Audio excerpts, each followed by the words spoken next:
Hey everybody, it's Eddie from Tokyo. This is your cryptocurrency update from Japan, and it's official. Yes, we learned, well, here in Japan about 5 a.m., Brad Garlinghouse posted that they have final approval from the New York DFS for the RLUSD, that's the real USD, the stablecoin issued by the company Ripple. The exchange and partner listings will soon be live, and a reminder, this is pretty important because there's a lot of misinformation and kind of scammers out there. When the RLUSD is live, you're going to hear it from Ripple first. I know there's a lot of people who are trying to sell fake RLUSDs. All right, so it gave XRP about a 5% boost. May seem like a meager gain, but the market was really struggling at the time the news came out. In fact, in the last 24 hours, there was a big drop with Bitcoin down to 94,000. And then just, 15 hours later, we are back recovering, back up trading at about 98,000. 98,257 to be exact at the time of this recording. Whoa, the swings in this space, I think they're unparalleled. XDC in the top 100 by market cap is really bouncing back, up 13.5% on the 24-hour. Do you want to lock in on a trust line to the new RLUSD? Well, you can. Anadas Finance reminds us, however, that you want to confirm that there is a one only correct issuer address. You can see it starts with R, capital MX, and then the last three are 5, capital D, small e.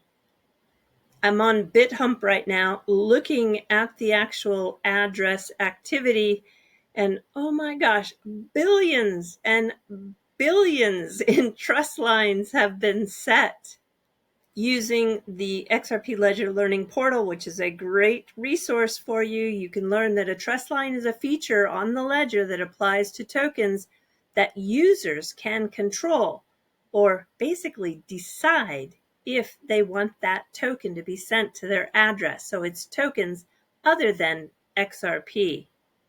Just because there's a trust line set, however, doesn't mean that that address is going to engage or be active from the get-go, involved in a buying or selling. But as we know that when you have that trust line and it is set, well, there is a lot of potential activity, and that is fantastic.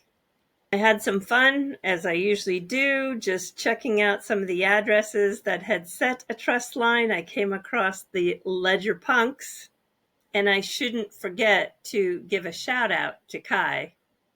I also found Valor, which is South Africa's largest exchange. They have investors such as Coinbase and Pantera, and a global investor base of more than 500,000. Do I think this trust line will be active from the get-go?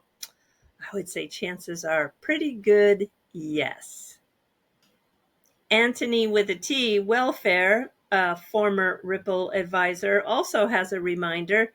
The newly issued stablecoin, RLUSD, will still need Ripple to gain a license in the EU.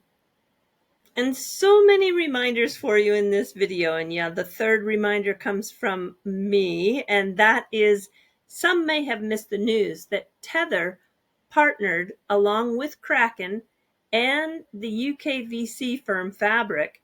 Well, they also not only partnered but invested in the MiCA compliant Euro Q and the USDQ stablecoins. They are issued by Quantos, and they're intended for payments. Quantos also will leverage Hadron, which is Tether's technology, and it will be part of their tokenization expansion. There was a great question in the comments of this post. Jeffrey asked me, Eddie, I'm curious, why do you champion Tether? Or at least it seems. My answer, I think, is quite important for anyone who watches my channel. Like XRP receives so much misinformation and hate, I honestly feel Tether receives the same level. I'm really here for the facts so that everyone in the space can make up their own minds with both sides of the coin. And my second thought was also the noise, tribalism, and cult behavior fuel these narratives. They also fuel the memes and the images. It's harmful because investors can't make informed decisions. If you remember, it was the Bitcoin maxi hate that brought me into the XRP community more than 7 years ago. It's really that simple. And a shout out to everybody who fought the hate coming from the Atomic Crypto wallet.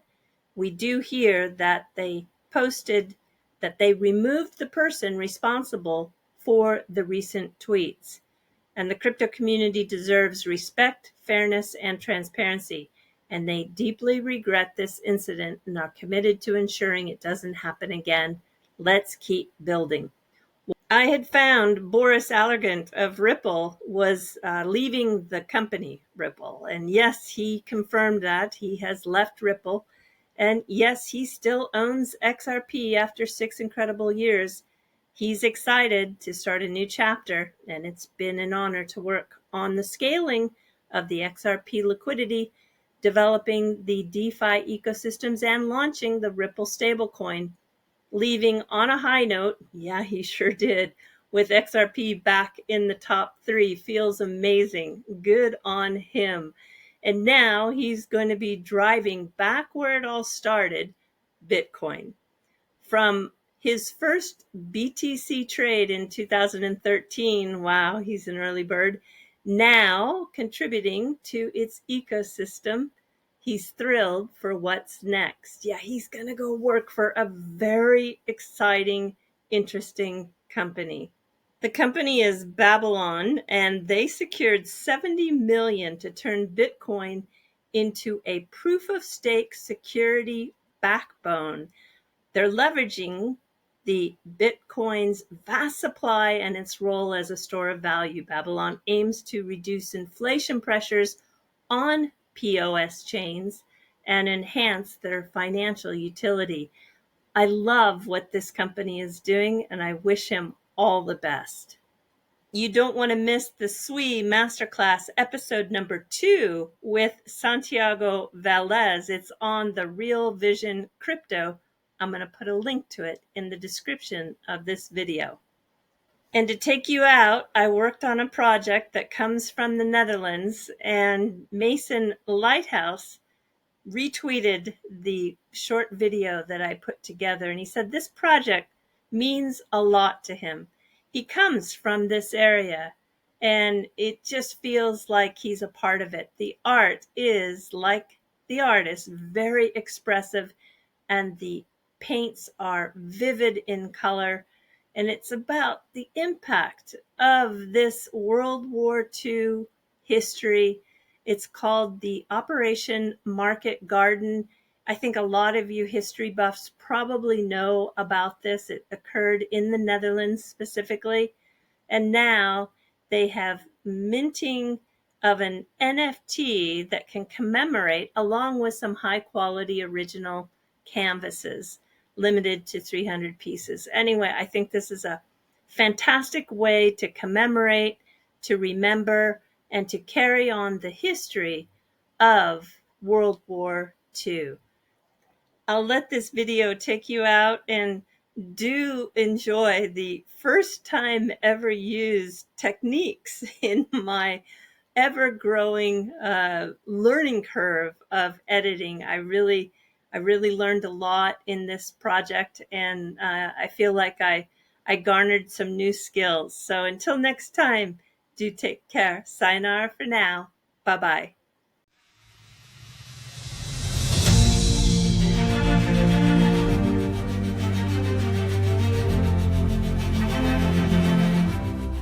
we were thinking about this project about a year ago, because we were thinking with my partners to make something special and to make like a commemoration of the World War II, the Operation Market Garden in Arnhem.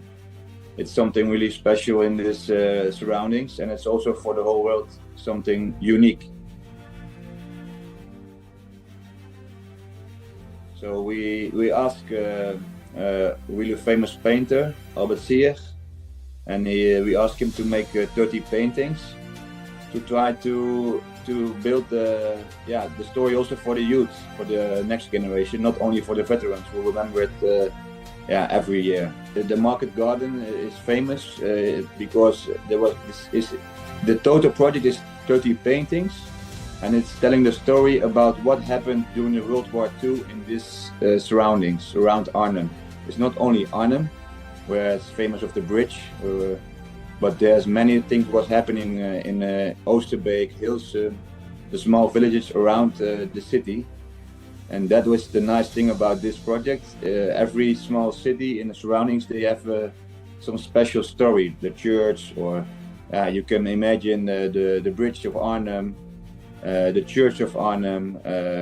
There's so on every place there's something special what was happening, and was making a really big impact of in the surroundings of Arnhem. This was the start of the story, and last September we start with the website, and then now we would like to start also with the digital collectible online to launch it. So that is in short way the full story of Airborne 80 years.